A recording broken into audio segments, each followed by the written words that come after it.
you want to think about branding AI products differently, watch this interview with Everett Katigbak, Brand Creative Director at Anthropic. I'm Andrew Hogan, Head of Insights at Figma, and this is FigBrew. Everett, thanks for being here. Really glad that you could join us on FigBrew. Cool. Thanks for having me, Andrew. Excited to talk. Everett, you were early on at Anthropic in design. Is that what's your current sort of role right now? The first designer at Anthropic, if you can think back to just about 2 years ago, there was no design team. There was no Claude out in the world yet. So I was the first designer working with Anthropic as a research lab. Now I kind of lead the creative team. It started from designer one and kind of built the brand creative side of that. Ultimately, kind of now we have like a pretty robust brand creative team that has like a web team. We have brand designers of different flavors and sorts. We have storytellers and stuff on the team. So that's a big part of what I've been doing for the past few years, also focusing on just developing our brand strategy and positioning, working with folks across the company to help codify that stuff. I mean, 2 years in AI is like, what is that, like 20 years in like regular time? Like what? Yeah, it's an insane kind of exponential in the sense of, you have typical startups that kind of are already on this curve that kind of grow pretty rapidly. But I think the AI industry in general has just evolved so rapidly. Not just the products and the technology, but the companies that are building them. They've had to scale at a much faster cadence and mature much more quickly. So that's kind of what it's felt like at Anthropic. I've been around the block at a number of kind of hypergrowth startups, and this feels like even a step change beyond that. So you join and you kind of do some brand work. Like maybe tell us what that looks like and where the Anthropic brand kind of comes from now. I mentioned when I started, it was just a research lab, or I say just a research lab. They were doing some pretty serious stuff, like looking into language models and understanding the broader societal impacts of that. But a lot of what drew me there was because they were doing this research, and a lot of it's so technical and so scientific and cerebral, and like this technology impacts all of us. So a lot of my early work was really about trying to help pull out some of those more, I guess, like human stories, make it accessible in a way that didn't dilute the research, but that also made it approachable for a broader set of people. The Um, human stories from the researchers and the folks that were building the in the lab. a little bit of both, I guess, from every factor. I think the way I approached it was just like diving in and immersing myself and trying to see like what started to emerge from that. So there's the kind of human stories about how it impacts people and society, and like what does that like look and feel like. But also like who are the people that are behind the scenes building this stuff? Like they are researchers and scientists, but they're also people that care kind of deeply about this technology that's being developed. So I think because we're at such a paradigm shift in technology, it's really important to also understand like who's there behind the scenes, who's doing this, and like what are their intentions and motivations, and use that as a way to, I don't know, just tell the broader story of how this stuff is emerging. So tell me about some of the ways that you did that. Like you're trying to tell stories of potential AI's impact, its current impact, potential impact, the people doing it. What is that actually like? How does that manifest in the Anthropic brand? Yeah, I mean, a lot of it is, I mean, myself kind of approaching it from more of a journalistic perspective. And on the one hand, I have like this brand designer hat on where I'm thinking of, things like visual identity and like taking the values and trying to codify those in like a formal aspects of design. But then there's also this editorial kind of lens that I have where I'm like trying to understand stuff that is way above my head, but also like find these more kind of universal things that kind of resonate with everyone. So a lot of it was in the early days, just like sitting with the researchers and just talking to them about like what research threads are starting to emerge. Like I definitely like really love diving deep into the kind of research and scientific side of things, even though I'm not a scientist, that stuff like fascinates me. But then I try and put like this kind of creative lens on it to make sure that their work just doesn't stay kind of in these like white papers, but also like is brought to life in a number of ways. So that's what I did was I just like listened to them, started to understand the work, read a lot of the papers, and then started to like I guess like write them in my own words and then start to use visuals and stuff to bring it to life. And then as that like applied to the just like the I guess more commercial side of the business as we started to launch products and tools and have customers and stuff, it's like how do we take the truth and like these kind of the research epicenter of Anthropic and then make sure that carried through into like the more business side of the company and like turning that into like very tangible things like just like the look and feel of a lot of things and how the brand started to show up in different ways. What does that look like? Because it has kind of like a natural kind of human sort of quality. Like, tell us a little Yeah. bit about the words that you use to describe the things that you're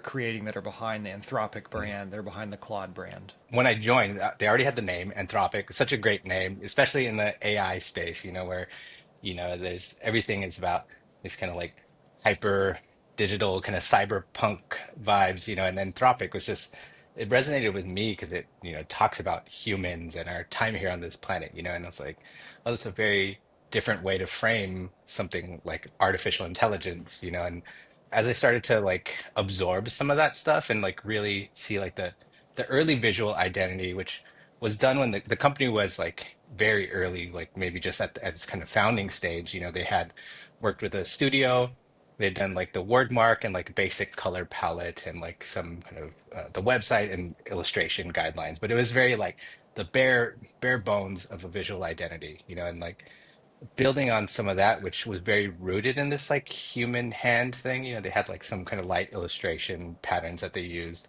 but just really like bringing that to life and like owning that and like extending it in a number of ways. I think that was like the origin story of it, is that I started to apply it to this artificial intelligence, but really understand that Anthropic is more about like the human intelligence behind that and like how this enables human creativity and ingenuity. And it's not focusing on the technology itself, but it's focusing on like what that unlocks in humans. Then it started to click for me, and like as we started to build a team, just kind of doubling down on this thing that it's more about like showing evidence of the human hand and how that manifests in a lot of the work that we do. So Anthropic is sort of human kind of era evidence of human hand sounds like it's a key sort of tenet behind what you're kind of making. How did you get people to agree to that? Like, did they just go like, "Oh, this is it. This is what we're doing," or Yeah. did you have to have some different sorts of conversations? I think they intrinsically knew, just like it was very like intuitive in the beginning, where, obviously like they were all like from an AI research background, a lot of the co-founders, but they were very much focused on like how this impacts humans. So I don't think they knew what that looked like or how to articulate that, but I think once they started to see it, then it started to like connect with them.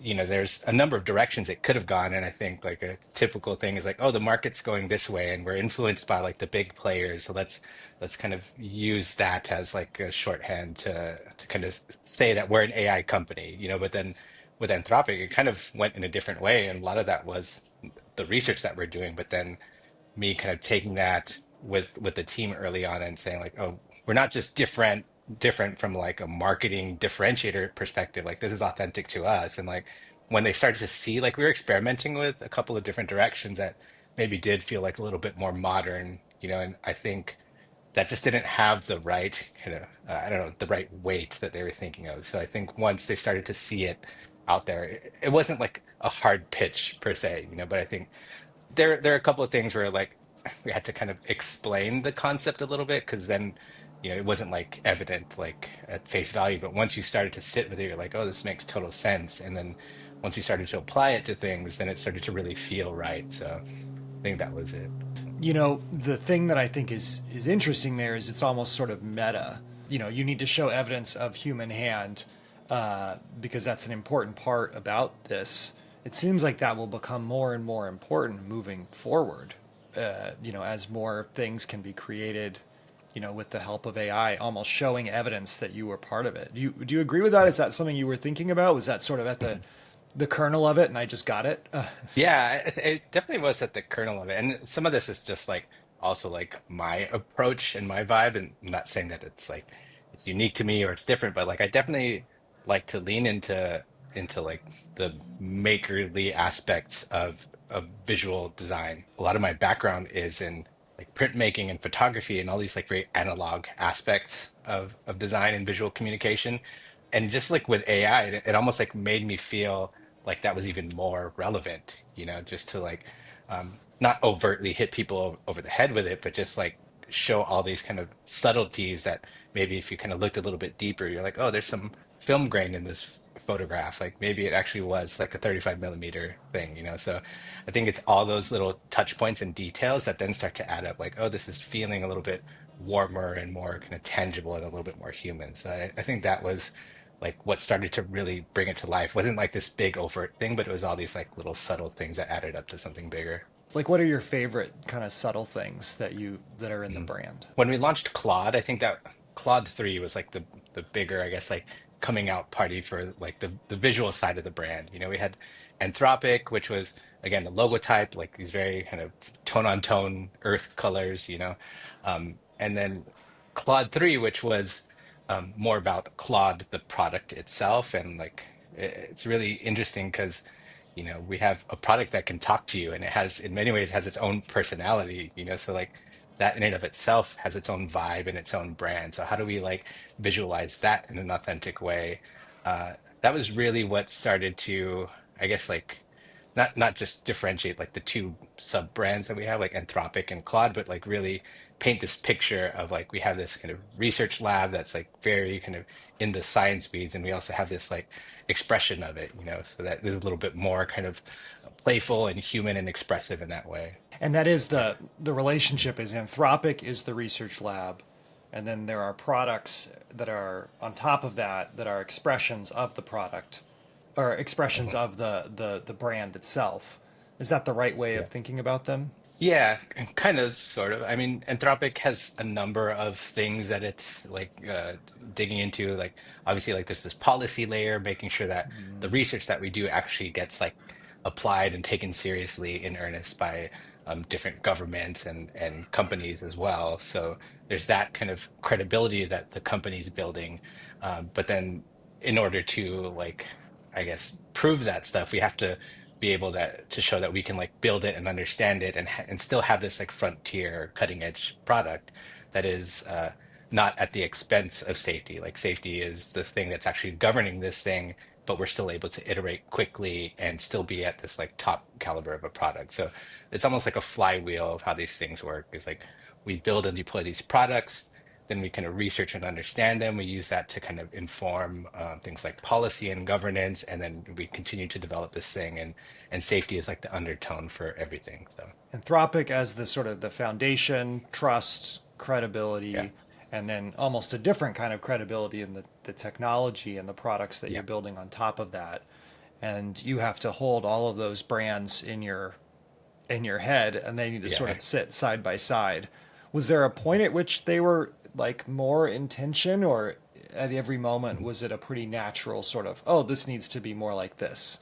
Just was there something you had to Yeah. change? You know, once we launched Claude and Claude's brand and Claude 3 started to evolve into like Claude 3.5, and like we had the model family with like Claude Sonnet and all that stuff, that felt like it was going in the right direction. It was like we're starting to invest more in Claude's brand, but like Anthropic still kind of sat there in this like V1 of like what that brand was, you know. So in many ways, like Claude was taking the stage, you know, we're trying to build awareness and acquire users and all that stuff.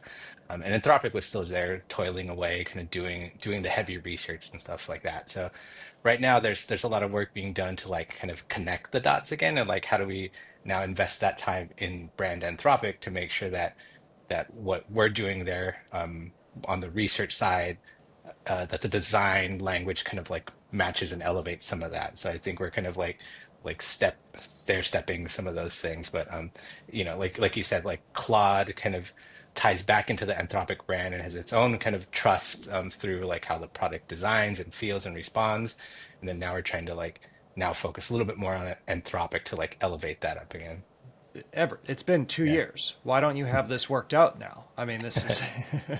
I know 2 years is like it's a lifetime, you know. But also, like you know, Anthropic is still a relatively small and scrappy company. Within, you know, the team has grown quite a bit, but you know, in the past, I'd say in the past year is like where most of that growth occurred. For the first year, it was like a skeleton crew of just like a handful of people kind of chipping away at this stuff, and it was really like is just like the epitome of like startup mentality where it's like everyone is wearing all the hats, kind of doing all the things, and just whatever we couldn't get to, we just had to like take solace knowing that at some point in the future we can revisit this stuff. So that's kind of where we're at now. Is there anything that's gotten easier or harder as you've scaled? I mean, Claude has gotten better, which is in theory like helping us kind of do things a little bit more easier. You know, it's like we're the ultimate client for our own products as we're using kind of Claude on a daily basis, you know, and kind of pressure testing it in many ways. So in that sense, a lot of these kind of tasks have gotten easier that Claude can help with. The kind of aperture opens and it just gets much more harder. And even with ourselves as we develop new technologies that kind of changed the game for us. We're like, oh man, now we just put more on our own plates because there's just like a broader set of things to do, you know? So you there's more. You feel like there's more to do. You put more on your own. What are some examples of things that you've kind of added? Because I think the Mhm. reason I'm asking this is I think many people are thinking about how should my work change? What are the things I should start to ask for from AI?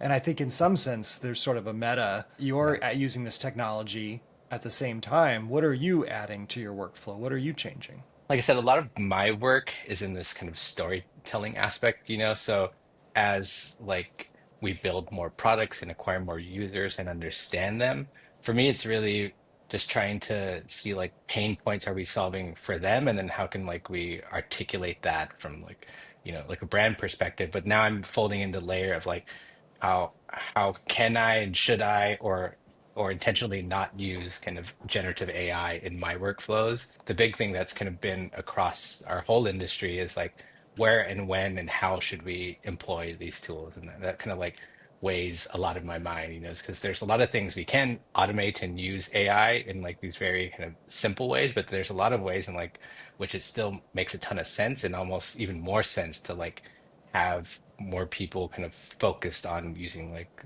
I guess like their kind of hand skills and craft to do a lot of this stuff. And I think that I don't know, that's kind of the bigger thing for me is trying to understand like how this technology like genuinely impacts us as a creative team in-house at a frontier lab.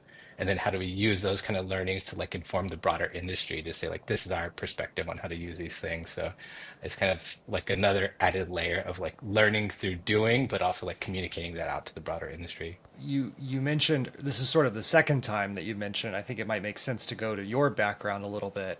Mm. You've described where do I want to not use these things because I'm trying to convey something else, or where do I want to keep, evidence of the film that was in there, whatever Yeah. metaphor, makes sense here. Your background is in like film, right? That's and other sorts of storytelling. What do you do to keep up with that? And are you still doing those kinds of things? Yeah, I'm still making a lot of stuff. I mean, I mentioned I'm producing a feature documentary right now, which is still a big part of my life. I do kind of film photography almost on a daily basis. So that's kind of it's a personal creative practice and it's meditative, but it also like informs my professional work a lot, you know, because I take a lot of, I mean, even more directly, take a lot of the things I've shot and kind of use it in my professional work, you know, just like whether it's like a a photo I took on the street and it ends up in some kind of marketing collateral. You know, it's not, I'm not out there shooting stock photography for us, but it is something that like I'm building this library of things that I personally made and that has that kind of quality that I want our brand to reflect. And then on the storytelling side, you know, I think that is like the thing that will fundamentally like not really change. Like, you know, humans kind of experience these stories in like these narrative arcs, you know, and we have archetypes and things, and these are kind of ways that people kind of understand things, you know, and even though like the medium has changed and like social media is all about like these short form stories, like the kind of arcs are still the same, you know, and I think that for me is like super important with how you continue to like refine those skills and like understand how to tell stories in like better, more compelling ways.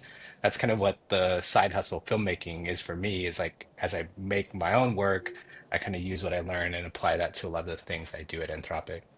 Would you tell other people to do that? Like if they're in this field, would you tell? I mean, you said you're over capacity, so I want to acknowledge Yeah. that. But you're like, I can't Yeah. stop making it, and it makes Right. its way into your work. You seem visibly happy about it. Mhm. Should other people do that too? My short answer is yes. I think everyone should always like keep making stuff. If you're in this creative industry, like creativity is a verb, so you need to like continuously be doing this thing, you know.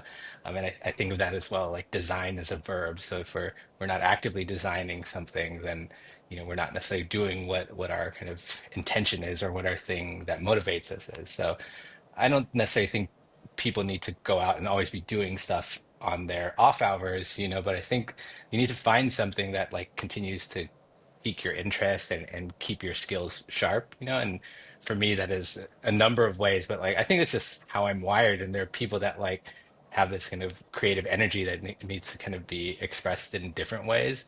So I think if you're wired that way, you should for sure like continue to like invest in that. But some people also like need to recharge if they've been like grinding really hard on a project or something like that. Then in that sense, I think it's okay to like think of doing something completely different and like changing like your kind of mindset for a little bit. So yeah. I also know that you're big on prototyping and on making Mhm. things, even if it's a part of a film or something like that. So maybe talk to us a little bit about the ways that you prototype in the different Mhm. areas you work in, because I Yeah. think people would find that interesting. One of the things that I do, I mean, I mentioned I make a lot of things by hand, and like I use very like quote unquote primitive methods, like I'll screen print things. I use risograph a lot, and not just for like these kind of creative itches to scratch, but like using them as like genuine like tools for my like professional work, so if I have an idea, like I almost need like all of my tools around me within an arm's distance. So like if I have something that I want to make that maybe is like a physical thing, like I just need to have some kind of materials to be able to like start to visualize that. Because I think in like pictures and shapes that, I think for some people, I'm not saying this is how everyone works, but some people like kind of write, and they have like they're kind of brief and they articulate the strategies in that way. And I think that's super valuable. But for me, like I need to like be able to start to see these things and like use a number of medium that like whatever helps me express that thing the fastest. And oftentimes it's analog tools because it's what I'm comfortable with, but also it's like the quickest thing that you can like see something come to life in the physical form, and some people are good with prototyping digitally, like on the web and being able to make stuff like that. And I think that's one way to do that. And I'm very bad at it, but like I use like kind of digital kind of web prototypes, and I've used Claude Code to help me like make things as well. But that's like one tool in the toolkit of different ways to like build things. So I think what's so interesting about this is that you're at like cutting edge research lab, working at really fast speed. You are describing creating things physically just to feel some yeah, different what they did, what they look like, screen printing things. It's sort of going into your work, and then also you're describing that the way that we experience stories won't change necessarily. We will yeah, still have archetypes. We will still have. I think there's something really interesting about that because as much as this technology will change things in ways that maybe we're not fully sure of yet, it will also, some things will still remain really relevant. Do you think that's the right way of thinking about this? yeah. I definitely think so. This is the kind of pattern with technology companies is you focus on the thing, like we're building this shiny new thing and it's awesome in many ways, but the thing that's constant is like humans in this narrative, and even though humans kind of needs change like based on, where they live and what time era it is, there's still like something that there's like this through line that kind of exists in the kind of long-term time horizon of humans, and technology will always continue to change and there will always be like this paradigm shift and this thing that's at the cutting edge. But I don't think that changes like kind of human experience, and that's why I think like Anthropic is like very much focused on that. They're a company that's focused on like humans and society thriving. We just happen to be making AI right now because that's the thing that is going to kind of propel that type of progress, but I like to think that whatever it is in the future is going to be like what Anthropic focuses on as long as it's kind of aiding in like human progress, And for designers and creatives as well, I think there's always like this like very innate sense of like expressing yourself kind of visually or artistically, and the tools will always change, but I think there's still like this like taste and this like the mind of the creator is always going to need to be like expressed in some way, and that doesn't really change. So It's interesting that in this moment you're at Anthropic and you're working on this brand. The brand has a lot of evidence of human creation. That's a big part of it. How does that compare to some of your other experiences? Because you've been at places in very different contexts. So you have Facebook at the beginning of social media, also early on at Pinterest, Stripe, which I believe you also were early on. You seem to end up in these places at early moments in the right times, but they're also all distinct moments. So maybe what were some of those experiences like, and how do they compare to the Anthropic era for you? there's a lot of similarities, but also like there's the kind of uniqueness of Anthropic and AI right now, which I mentioned is like this whole kind of like step change in like how fast it's moving and evolving. But there's still like the same challenges that are present here, where it's like you take a bunch of people, you throw them in a room together, and you like figure this thing out together. There's a lot of those relationships, and Here. yeah, it's like, how do we work together? Like, what are the processes? There's all like that kind of ironing out that needs to happen when you're kind of building a startup. So I'd say like that was like pretty like present at all of the companies that I've been at in different shapes, Facebook kind of early on. I mean, I think like all of them, I guess, like maybe Pinterest was like a little bit different, but they were like infrastructure companies, and when I was at Facebook, people talked about it as like, oh, it's this college website, and it's like how people talk about it. But internally, they were talking about like communications infrastructure, which is like Mm. at the time people were like, oh, that's such a big kind of lofty like thing. But when you look at them now, it's like they have this big network that's connecting people across the world. And I think that definitely like comes through. But the big thing about it was that it was connecting humans, and like humans needed to communicate and kind of share ideas and moments and all this stuff in very different ways. And that's what Facebook was solving. And Stripe is a very different thing, where they're talking about economic infrastructure, and like how that maybe like impacts humans more at their like kind of business level, which like is another aspect of like, this hierarchy of needs of humans is like to be able to like produce things and like sell them and make money and earn a living. And that's kind of like what Stripe does, but there's still like human aspects to it. So there's all of those things that were still pretty apparent, and all of the challenges of like being under resourced in these early stages, like, still ironing out like what the brand voice was and like the kind of messaging pillars and like all the kind of typical like business things that you need to figure out early on. But the thing that is radically different is like, I do think AI is like something fundamentally different than these like other companies that I've been at, whereas we're still like trying to figure out like, how we use it, like how it impacts us like on a broader scale, and then what are we doing with that as like a company, and how are we like starting to build a business around this that's still like very nascent. Yeah. At an anthropic level, and then also I Mhm. think you mean at a broader human level too. Yeah, yeah, yeah. So you see this as very as a distinctly different thing than Stripe payments infrastructure. Mhm. Facebook and Pinterest are both arguably social content Yeah, yeah. infrastructure. This is a different thing to you. Yeah, I mean, definitely builds on a lot of that stuff. I think technology is always like kind of taking advantage of the predecessors for it. So I think a lot of what these kind of social networks did, and like the early internet did in general, was build that kind of foundation. Having these like data and like all this information, and then this kind of human connection thing, and then being able to use that to train like these bigger models and stuff is now like the kind of point where we're at, where it's like now that there's human knowledge is like starting to be aggregated online. So like, how can these models then kind of use that in a Mm. way that is kind of doing its own thing with it, which is like a really interesting kind of mental challenge right now. It's like, okay, now that these models are now able to kind of converse with you in these like very different ways than typical kind of technology, and we're still like not sure like how to use that on a regular basis. I think people are still trying to catch up with how fast the technology's evolved. So So let's talk about that for a minute because yeah. it's interesting to think about the application layer of these technologies. Anthropic is providing a model, And then on top of that, you have built products that are in the application layer. And then on top of that, other companies build applications Yeah. on top of it.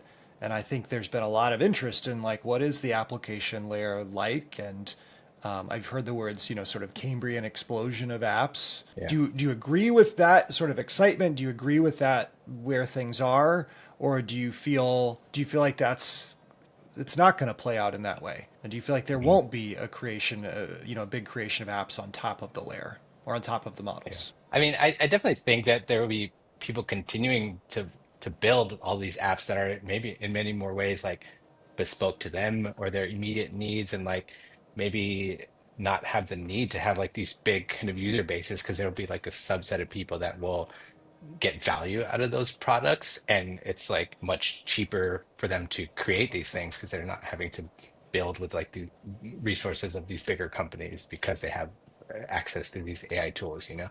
So I think there's a lot of that kind of bespoke software that might start to emerge more. And then just like this idea of having these like models and agents or applications that like understand you as a user, and that are kind of like more attached to you in the way that like a collaborator or an assistant would, but it's something that like you are kind of controlling, and it's doing things on your behalf. That I think is like a little bit more kind of realistic and compelling as well, because it's something that you can kind of control, and it's aligned with you, and it can like start to do things like in a way that with you as a director, you know. Like the crazy thing right now is like this idea of like agents starting to proliferate, and like agents talking to other agents, but like what does that mean for people when they're able to be like the auteurs of lots of things and start to develop their own tastes, you know? I think there are people that will just like thrive in that because they have like a point of view and a perspective, and then there are other people that might get a little flustered with that because they maybe don't have this like this bigger kind of creative vision of what they're trying to make. And then that's when I think maybe you'll see a lot of stuff start to come out there, but there'll be like still the same amount of things that are actually like good and useful, but to like certain people. I don't know if that makes sense, but Yeah, I mean, I think what you described is like bespoke and yeah. personalized. And then the opportunity for people who want to create is bigger. And then, the opportunity to stand out is also there. I feel like that's what you described, and in sort of a meta way, that was your opportunity at Anthropic to look a little different than other Yeah. model providers or other things in the application layer. Being able to stand out and like just articulate your own voice and your own vision for things. I think, you know, you see this with like a lot of like general consumer technology and social media. Like everyone's like a very polished filmmaker these days, and like, you know, telling these like very short narrative things but that look super cinematic, you know. And that's like still like an old school way, you know, in the sense of like having generative AI to be able to make these like actual kind of cinematic experiences, you know. So I think once people start to adopt these tools, and these kind of AI tools start to continue to be developed more, I think you're just going to see a lot more of that type of stuff. But it doesn't mean it's all going to be good, you know. It just means like more people will have access to this stuff to make it faster and cheaper, but the ideas and the concepts will still be the thing that make people stand out in that way. It's interesting because you're talking there about making film, but it's also probably true with Mhm. making software, Yeah. and it's true with Mhm. making creating brands, Right. and it's true Yeah. with there's this if there is more of it, then the need to be different in a special way for a particular group, whether it's functionality or brand, seems like it would be bigger. Yeah, I think you'll still need, and maybe more so, need people with like taste and like authorship over those things, you know, because just because someone can like use these tools to like spin up lots of things and create lots of assets at scale, still having that like creative vision is something that like, you know, like not everyone kind of has, you know. So as designers and as creative folks, you know, like maybe the means of productions of that stuff changes, but like the design thinking and like our kind of conceptual approach to these things doesn't change. And so I think there'll always be a need for that, but maybe like the way it kind of sits within these organizations might be a little bit different, or maybe there's a lot more of these like smaller groups that kind of creatives can like collaborate with and stuff. But I still think honing that taste is still going to be like a pretty valuable thing. So you've been in a lot of places early on that have scaled and changed quite a bit. Software places, you've been doing the branding for the software. If you were at a place creating an application with AI at the center, what would you think about from a brand perspective? What advice would you give them? With any design challenge, especially like when it comes to building a brand, it all comes down to like authenticity and like appropriateness. I think one way to do it is just like pattern matching and saying like what is like trendy and what's in vogue, and how do we know that we can produce something, but it might not have like the substance of like being able to like dig deeper and like reflect like the true aspects of what the company is trying to build. So I always like recommend that people start there, and oftentimes with like internal culture. I think there's like maybe a misconception that like internal brand and internal culture isn't as I don't know, not as valuable, or it's not as useful because it's not like a consumer facing thing. But for me, that's the epicenter. That's like why people come to work every day. And I use like internal stuff as like as a testing bed for things that might resonate kind of externally, because you have a little bit more permission to like experiment with stuff. So I always tell people to start there with like internal cultures, absorb that, and like start to bring it to life in ways that maybe might strike a chord with the people that are immediately building the thing.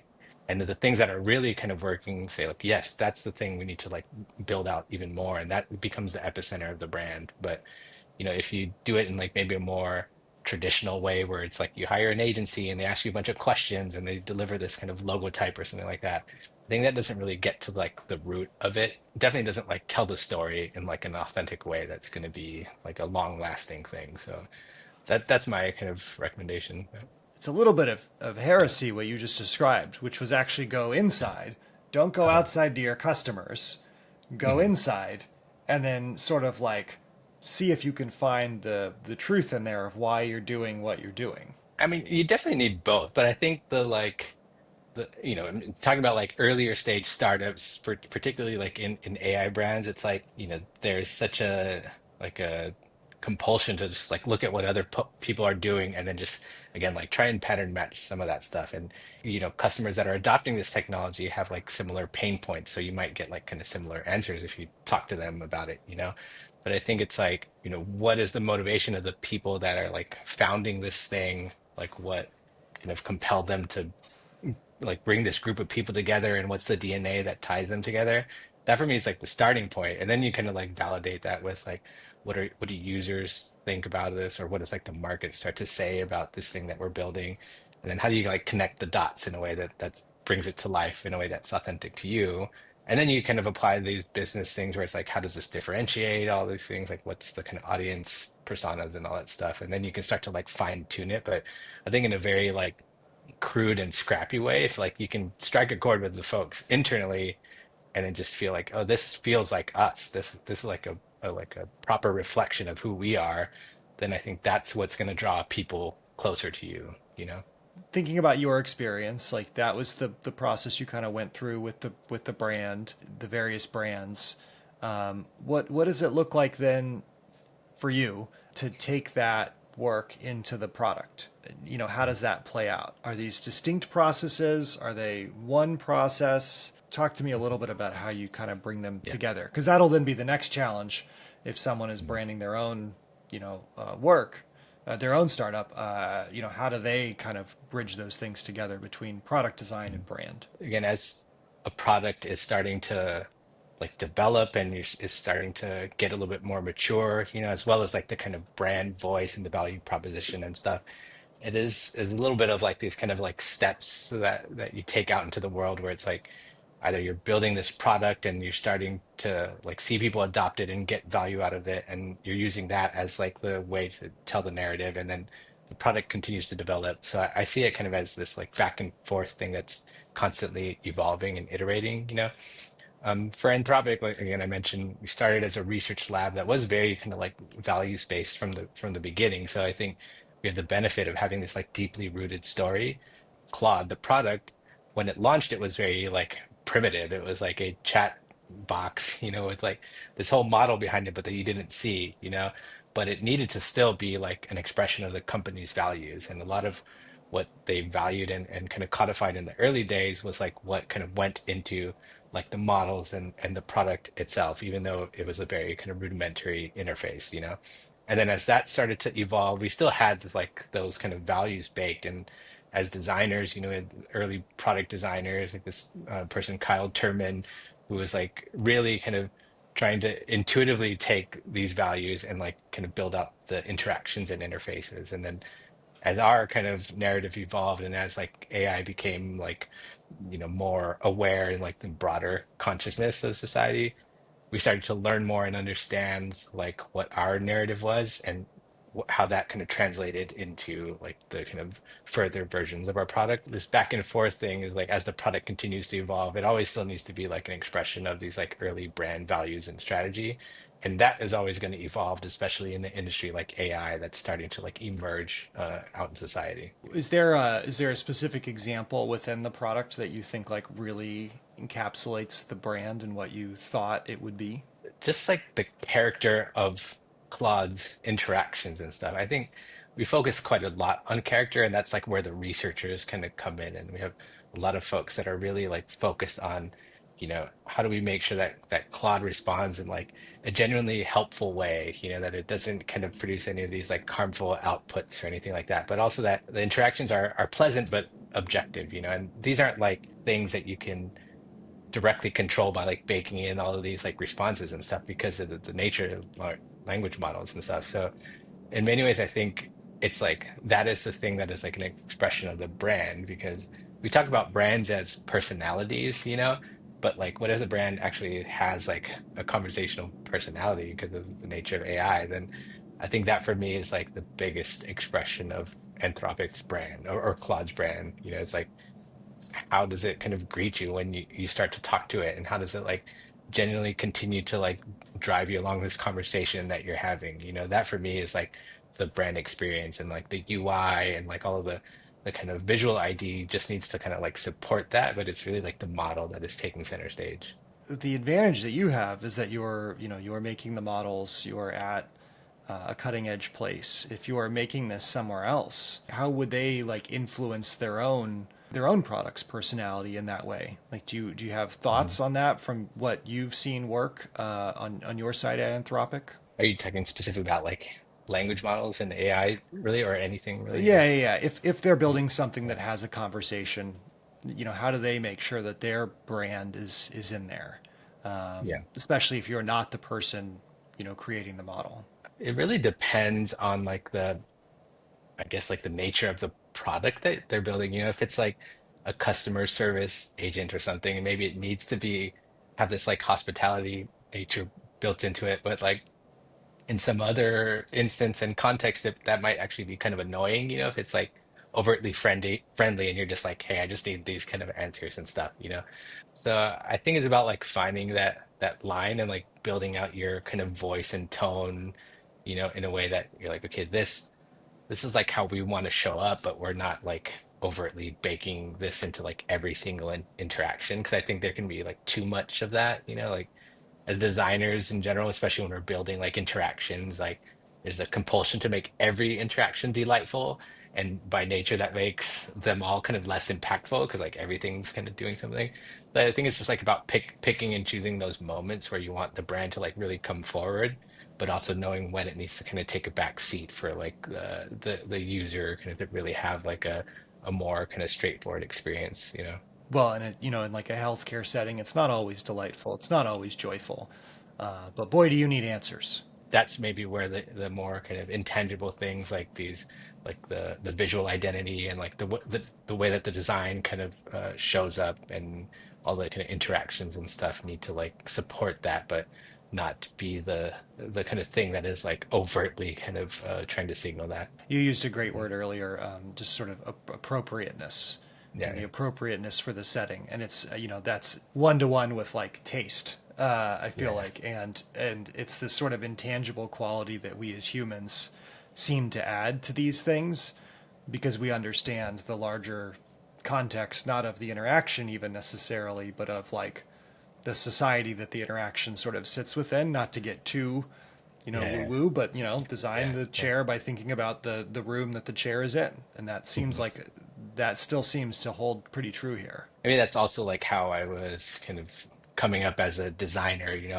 like for me, design is all about appropriateness, and I think that's also kind of like the difference between like art and design too, is like if I'm trying to like express myself and my own kind of creative values, then that's up for me to kind of decide like what the output is, but if I'm doing it for a specific use case or an intention, then for me it's like, well, there's all these questions that I need answered, and like what is the kind of more appropriate like expression of that, there's like what I like, but that might not be appropriate for other people, and that's when like the objectivity of design thinking kind of needs to kind of be the thing driving that. Everett, that was incredible. I am so grateful, and I think everyone will be really intrigued by how you're thinking about this and what you've experienced in the last couple years at Anthropic, and then before that. Thanks for walking us through and being on FigBrew. Amazing. Thanks so much for having me, Andrew.